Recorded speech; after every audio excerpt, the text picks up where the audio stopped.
Hi Donna, hi John, hello Ruth, how's everyone doing? Can you hear and see me okay? Just let me have a thumbs up there. Hi Auntie Janet, managed to log in, glad to see. Hey Chabert, hi Astrid. Hey Gav, good to chat earlier. Cool, thanks for the thumbs up. You can hear, I hope. Hey bro, hiya Joan. You might have noticed we're inside this week. I think everyone in Northern Europe's stolen the sunshine from us. Well, to be fair, we've got sunshine. We've got quite a lot of wind, so I thought it would be easier to hear inside. It's also a little bit cooler now as well. Hey Laura, Sophie, Dan. Hiya Julie and Callum. So we've got plenty of people filling in. So we'll give it a few moments like usual. Hi Colin and Jerry. The crew in Guernsey, hope you're all well. So has everybody got their sparkling wines ready?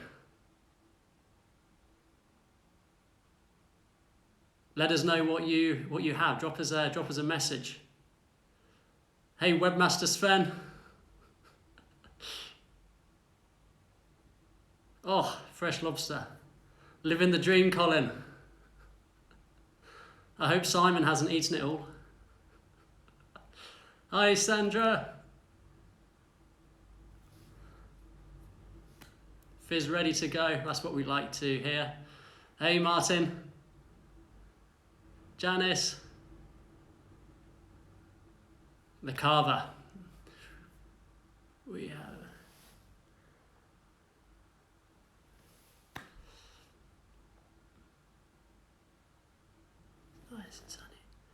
Sunny in Glasgow this week. We had a report last Saturday, it wasn't. So we're glad to see the sun has made it up there. I've been to Glasgow once. We had one day of beautiful sunshine and the next day of complete torrential rain for the entire day. But we had a lot of fun.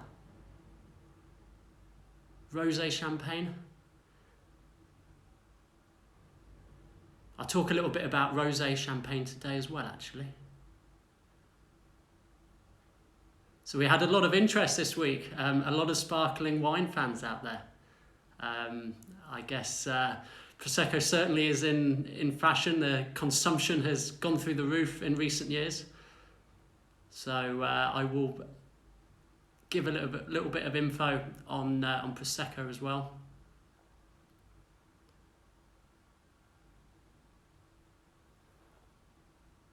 Oh, very nice. I did see a photo, Julie, just before. It looked like you guys had a bit of a decision to make there with your 3 bottles.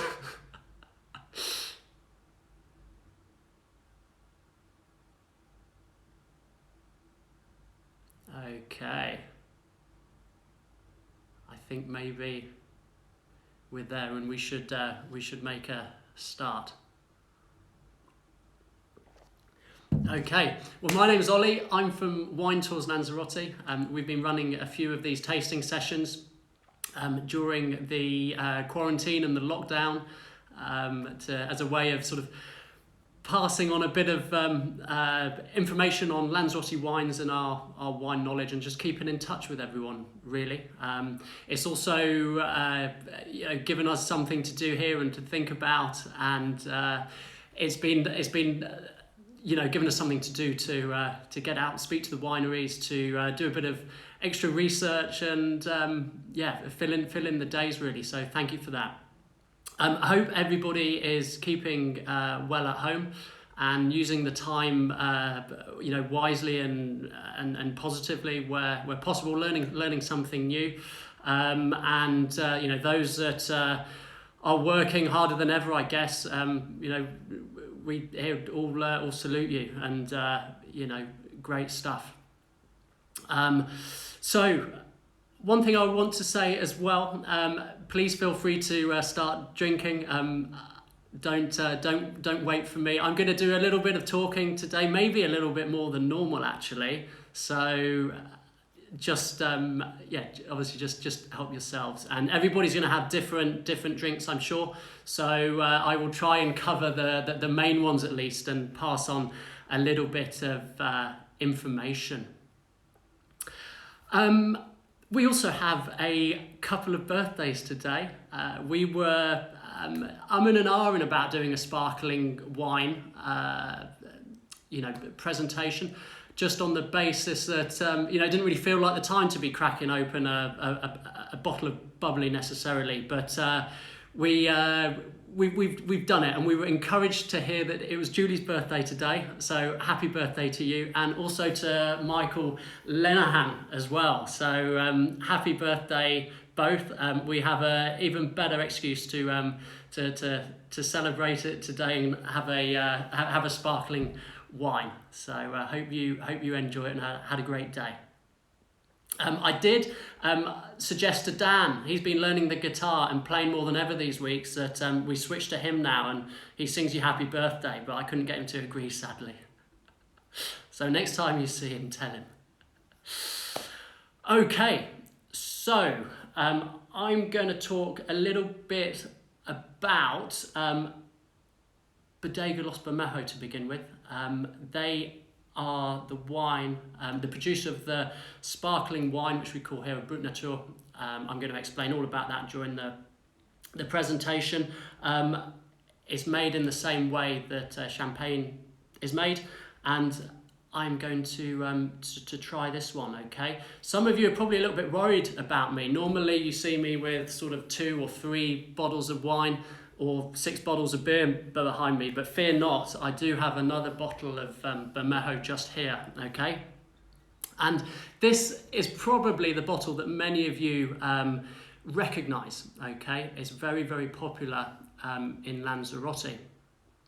It's a beautiful bottle. We've talked about the bottles in previous weeks. Very, very stylish. And it's got a little pourer on the top. You can probably just see it there, okay? Patented idea, very original. It means you don't spill any wine, and also you can use it for olive oil or decoration afterwards, okay? The tiny little label at the top does all of the talking, and of course the delicious wine inside, okay? This is a Malvasia Secco, Malvasia Volcanica I should say, to give it the full name, our native, or one of our 5 and the major grape variety on Lanzarote. It's a dry white, this, okay? I'm actually going to do something separate with this another day, which I'm going to share with you at some point. It's a very special bottle of wine for me on the island. That was the first one I ever tried. Back in the day. And Bermejo, they also produce a sparkling wine, okay, Brut Nature, which is this one here, okay, very stylish bottle too. And just to give you a little bit of information about them, they were the first winery that we ever spoke to when we set up the wine tours, and it's a stunning site. Nowadays it's the second biggest winery on the island. They're producing about 700,000 litres of wine per year in a good year. It makes them the second biggest one here, and it's really a sign of what's happened on the island. They started trading in the current form in 2001, and each year they've grown more and more. They've gone from 63,000 litres in their first year to that 700,000 litres today, and they're pushing the boundaries. They're making everything from sparkling wines through to sweet wines, organic wines as well. Everything they do is unblended, okay? So that gives you a bit of a summary about Bermejo. So, sparkling wines in general, okay, we've got 2 types of sparkling wine typically in terms of the way that they're made. We have what is known as the method traditionnel, or the method champenois, which is how champagne is made and how cava is made, how this particular wine here is made, okay? And we also have the charmat, or the tank method, which is how Prosecco is made in Italy, or Lambrusco, or Sekt, the German sparkling wine too, okay? So I'm going to talk about how those two different styles are made, and also why they are different during this hour or half hour or so.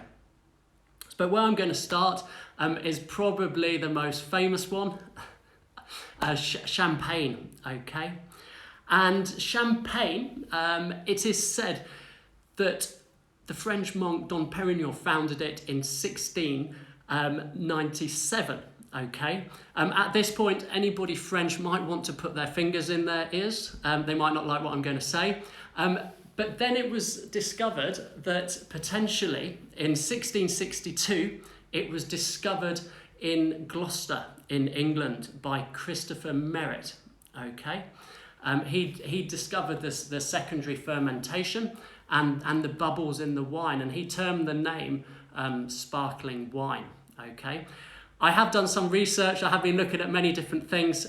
It has to be said that there's also mentions of monks in Limoux in France having made a sparkling wine in the 16th century. Okay, so open to debate. There's a few inroads there. But what is really interesting is that yeast wasn't discovered or understood until about 200 years later. Okay, and yeast is really what and secondary fermentation is what gives the bubbles in these wines that we're talking about today. So really, it was a bit of a misunderstood accident at the time. So Champagne. Okay, Champagne is a region in France, and that's where it gets its name. And only the sparkling wines from Champagne can be called Champagne. Okay, it's an appellation d'origine contrôlée, and there's lots and lots of laws in terms of how the wines are made, and also all of the management in the vineyards too. There's only 3 grapes that can be used in champagne making. There's Pinot Noir, Pinot Meunier, and Chardonnay. Okay, and what is interesting, out of those 3 grapes, those 3 main grapes, is 2 out of the 3 of them are actually red grapes. Okay, so if you think your mind back to last week, and we were talking about rosé and how some of those blush rosés were made because of lack of contact with the skins, that's very much similar to a lot of the champagnes too. So it's limiting the amount of time the juice is in contact, excuse me, with the skins. The timing of harvest, the amount of pressure that can be applied to grapes during the pressing, for instance, is all managed by an independent board of volunteers in the region, all professional enologists. Okay, so everything is very strict, very controlled. You can't harvest more than a set amount of grapes each year. So it really is strict. There's also rules on the amount of time that the wine is aged for in the bottle too. Okay, I'm going to talk more about that afterwards. But in Champagne, it's 15 months. So I hope that gives you a little bit of an overview of Champagne. I'm going to move on to Cava. I'm sure lots and lots of you have Cava in front of you, and it is made in exactly the same way as Champagne. Okay, Cava is actually a denomination d'origine of Spain. The board and the quality control, and it's the only one in Spain that is a DO of the style, how the wine is made, rather than a region. Okay, because if you think of Rioja, for instance, or Ribera, they're a denomination d'origine, but for the region, whereas Cava is for the style of wine. 95% though is actually made in Penedès in Catalonia, and 8 other regions within Spain can produce Cava too, but they only make about 5% of production, so small at the edges. And the 3 grapes in Cava, I saw before that my Spanish teacher logged on, so I better make sure I get the pronunciation correct. Is Parellada, Zarello, and Macabeo. So they're the three different types. I wonder if anybody's heard of them. let me know. Okay, so they're the three major types of grapes used in cava. So moving on to the one I have here, it's classified as a Brut Nature. Okay, Brut basically means dry. A Brut Nature is the driest type of sparkling wine, and it is a wine that is made in the same method as champagne and cava, which is encapsulated by the method traditionnelle. There's other areas in the world that make sparkling wine, in fact, all over the world, okay? At the moment, one of the ones that many people are talking about is English sparkling wine, okay? There's some very, very high quality wine being made in the south of England. We have, or it used to be me when I was in that part of the world, not anymore. They have very similar soils to Champagne, and because of global warming, it doesn't seem like it at times, but you know, even the UK has warmed up, and the conditions are sort of matching how Champagne used to be. So many producers are making sort of high quality wine, and it really is sort of pushing the boundaries and getting really great reviews. So I actually tried my first sparkling wines from the UK last month, and was very, very impressed. So if you get the chance, give them a go. They are quite expensive, but you know, worth it to support a newer industry. Okay. Right. How it is made. Basically, to keep it simple, you start off with a base wine, and in this case here, it's Malvasia volcanica. As I said before, in France it would, or in Champagne it would be one of those three grape varieties. So the first thing after you've got the base wine is that you're going to add more yeast and sugar, and there's part of the process called the tirage. Okay. Once you have the wine in the bottle, you have the tirage, you then cap it. Okay. And at this point, you're going to get secondary fermentation. You always get CO2 and alcohol as a result of fermentation, but normally in the tanks, it just escapes. But of course, once you cap it, all of that CO2 is going to remain in the bottle, and you're going to have a secondary fermentation, which will cause the dead yeast cells as well, which are called lees, okay, which are very important in this style of wine.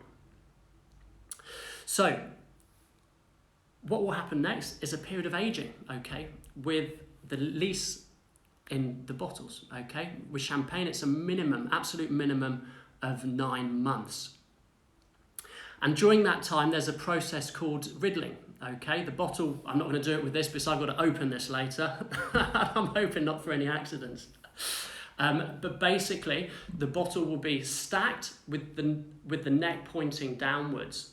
And on a regular basis, the winemaker and his assistants are going to give it a little twist. Okay, you might have seen it in some of the documentaries or films. And what happens during that process is that all of the dead yeast cells are gradually collecting near the neck of the bottle. And that goes on during the aging process. Once the aging process is finished, you're then going to have to remove that lees, the dead lees cells, okay? And the dead yeast cells, which are called the lees. And they do that by freezing the neck of the bottle in a process called disgorging, okay?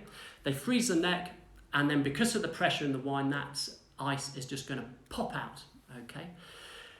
They then replace that with wine and also sugar too, depending on the style of wine they're making. Whether it's going to be, if it's going to be a Brut Nature, they're not going to add any extra sugar in. If it's going to be a sweeter one, a bit of sugar will go in, and that's called the dosage. Okay. They will then put the cork on, and then it's ready to be sold. So that is the method traditionnelle. Okay.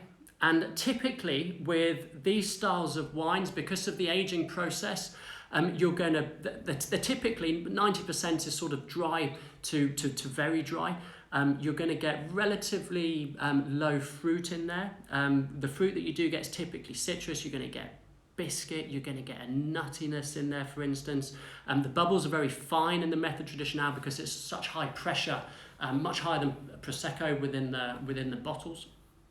The bottles therefore have to be very, very strong. And a toastiness as well. Okay, so they're the typical styles from method traditional. So I'm going to try my sparkling wine here, and so far on these presentations I haven't actually opened a bottle during the presentation, so why not start with potentially the most risky, and it's inside as well, so I'm hoping that there's no accidents and my television screen is going to stay intact.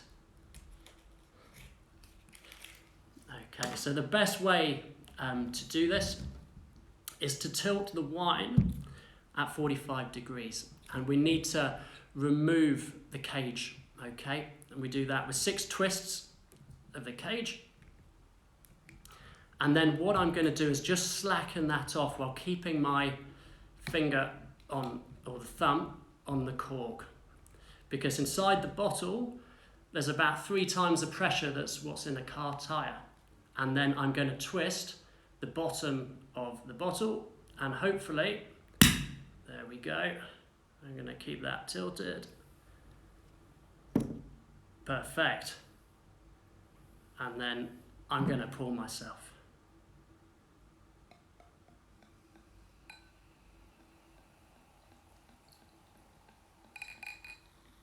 Perfect.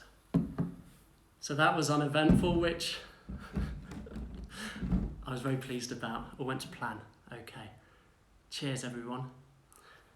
Okay, so this is from 2015.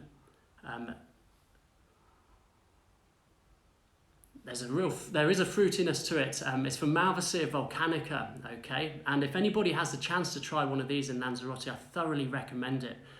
For me, there's sort of more fruitiness to your typical sort of champagne and cava. It's really aromatic as well. You get some citrus fruits in there. You get fennel. It smells very, very fresh. And this one here has been aged for 15 months, okay, on the lease.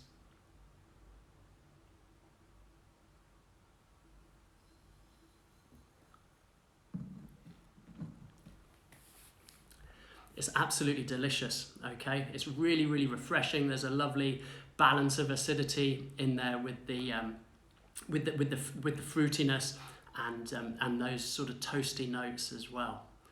So yeah, highly recommended.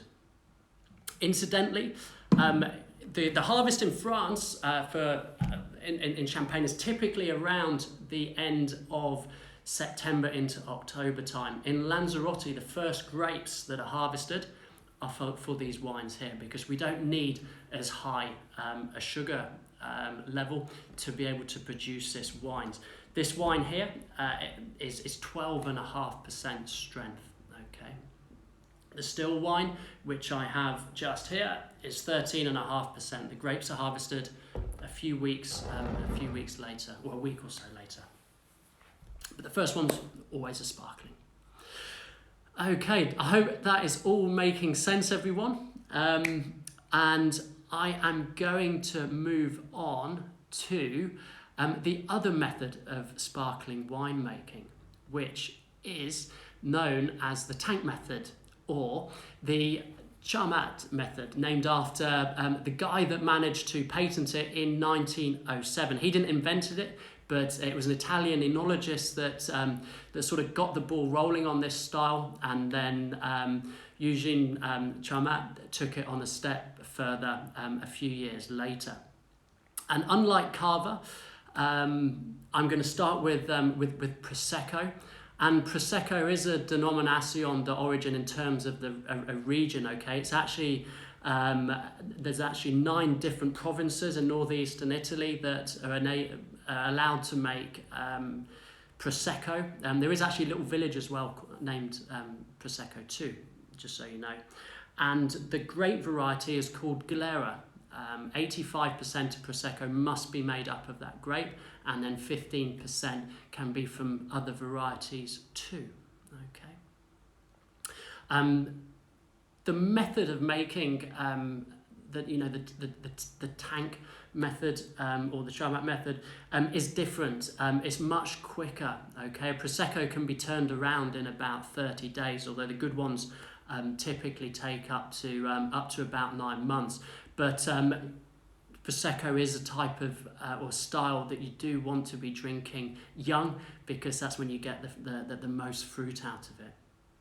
So it's a much cheaper way of making a sparkling wine. Again, they start off with the base wine, and in a tank, and then it's transferred to a pressurized tank, where they then add in further sugar and yeast. Okay, and then they seal the tank up, and the secondary fermentation gets underway, and which takes about 10 days. And again, just like a secondary fermentation in the bottle, oh no, the phone's about to fall down. Just hold on. Right, this didn't go to plan.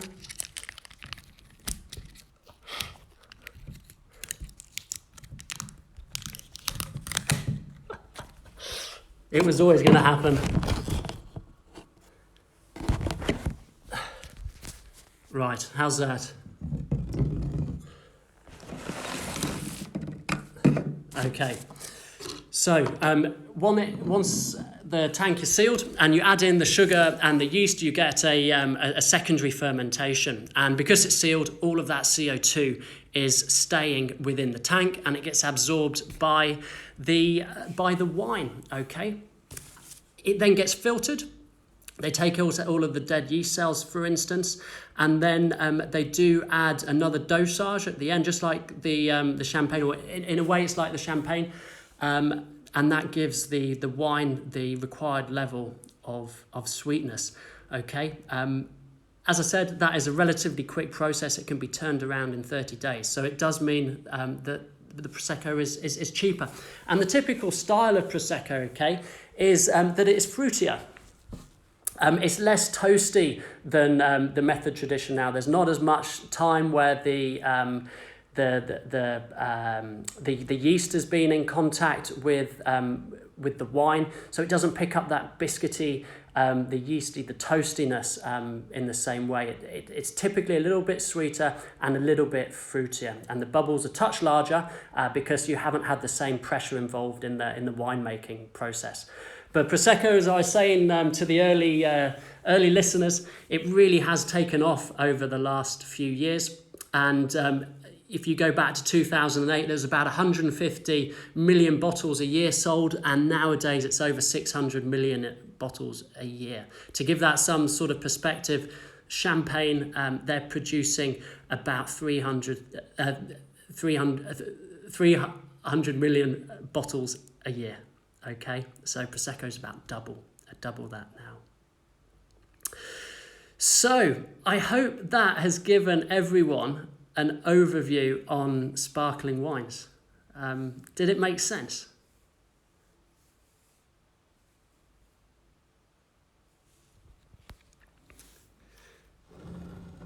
Incidentally, there's many sparkling wines being produced in Australia now too. Germany has a very big market for sparkling wines. It's called Sekt in Germany. It's mainly in the tank method.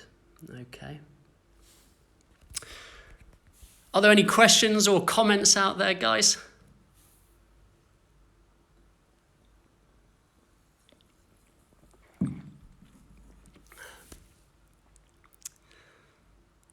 It's nice to see the thumbs up and the smiley faces. Hey, Julie, I hope you enjoyed that. Great stuff. So our quarantine here looks like it's going on, and I'm losing track now for the rest of this month. There are rumours that maybe it gets de-restricted very, very slightly, but who knows? So I plan to do another one at least. I was thinking, what is my favourite? Honestly, and I'm not biased. I love the Lanzarote sparkling wines. You really have to give them a go. I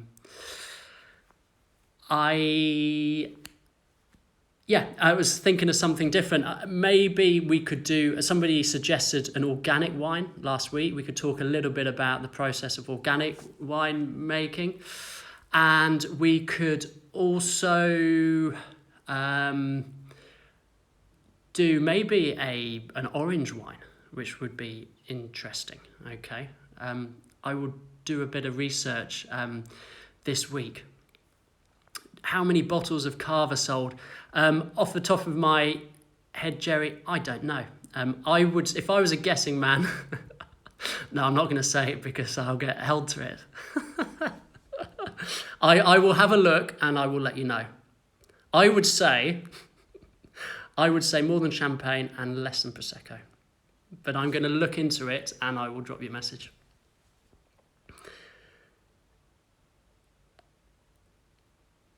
Brilliant, Donna. Great to see you'll be back in August. I have, we've been still sorting out administration and refunds and things like this as the flight companies are cancelling holidays later and later. I think I saw that one of the big ones were cancelled up until the mid-May. So we're just playing it by ear. We did actually take a booking for a wine tour in November, which was the first booking that we've taken in about 3 weeks. We took that a couple of days ago. So it's great to see that people still have faith in the holidays and looking forward to it too. We will all need one and respect our freedom after this, I'm sure. So we're looking forward to getting back on the road. We'll come out the other side, that is for sure. Organic, please. Okay, 2 shouts for organic there, perfect. We love Lanzarote Fizz, so much looking forward to being there again and doing another tour with us. Great to hear, Ruth. Looking forward to seeing you. Just having a little flick through here to see if I've missed any other questions. There's a really good question there, and it's something that I forgot to talk about. Yes, there is a reason why we use champagne glasses, or flutes, as they're generically called, and it really is to do with the bubbles. It keeps the wine alive longer while it's in the glass.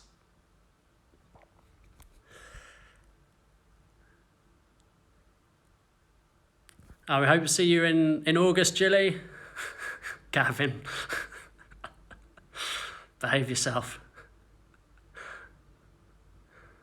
I could tell a little story about you, Gavin, so be careful what you say.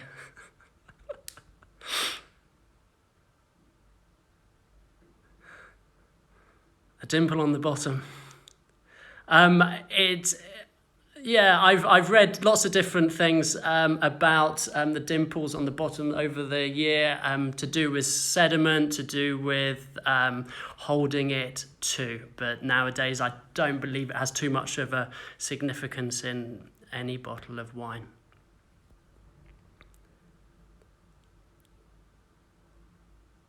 Does a spoon?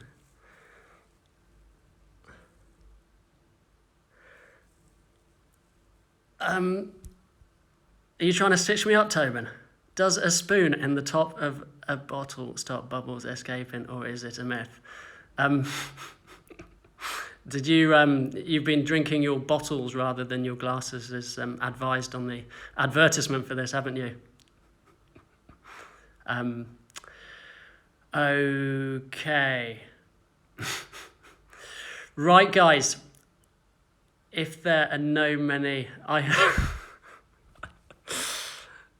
Okay, so it looks like the wine has been flowing, which is great to see.